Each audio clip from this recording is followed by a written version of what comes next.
Allez, petite vidéo pour vous expliquer le petit WOD avec le chat. Si vous avez tous lu, c'est un imam jusqu'à l'échec.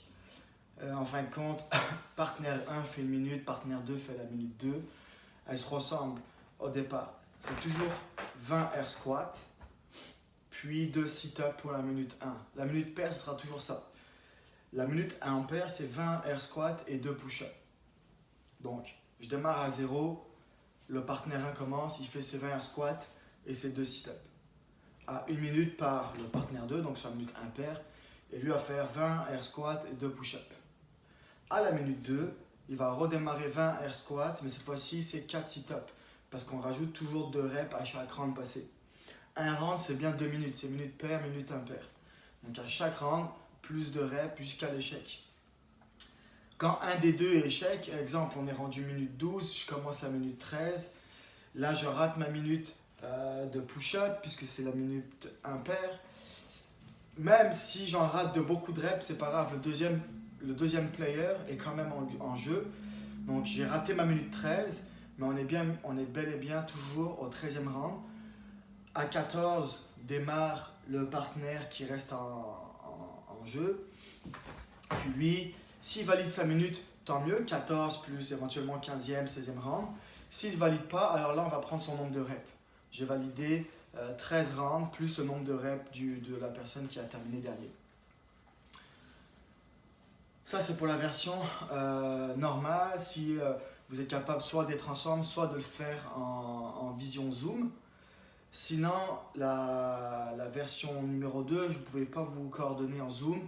Vous allez tout simplement choisir, moi je fais la minute impaire, donc je vais tout le temps faire squat push-up et mon partenaire va tout le temps faire squat sit-up. Je le fais de mon bord, il le fait de son bord. On se texte. Moi j'ai fait 8 rounds plus 13 reps. Puis lui il me texte, il a fait 6 rounds plus 22 reps. Alors c'est celui qui a fait plus de rounds qu'on va prendre ses reps. Ok? Donc son 6 rounds plus mon 8 rounds, on est d'accord que ça fait 14 rounds. Et on va prendre mon nombre de reps à moi qui avait fait plus de rounds. Et là ça me fait nombre de rounds cumulés plus nombre de reps.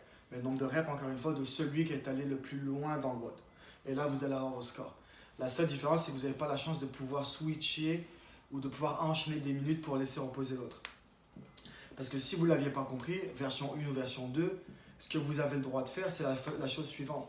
Prenons exemple, moi je démarre à 0, je fais mes 20 air squats de sit-up, mais je reste toujours en jeu. Puis la minute commence, la minute impaire, pardon, puis je continue 20 air squats de push-up. Puis je peux continuer la minute 3, puis je peux continuer la minute 4 et mon partenaire, l'autre, n'a jamais rien fait. Et il peut embarquer à la minute 5, puis il peut embarquer à la minute 6 et ainsi de suite. Vous pouvez faire comme vous voulez, la seule chose que vous ne pouvez pas faire, c'est vous échanger pendant la minute. Si j'ai commencé mes 20 air squats, que je commence mes push-ups, que là je suis au bout, mon partenaire ne peut pas me remplacer. Soit je termine, soit c'est terminé pour moi et il va continuer seul. Par contre, encore une fois, je le répète, comme ça va être bien clair, vous avez le droit d'enchaîner des minutes. Je peux faire minute 1, minute 2, minute 3, minute 4, minute 5, et là c'est le partenaire qui démarre. Et ainsi de suite.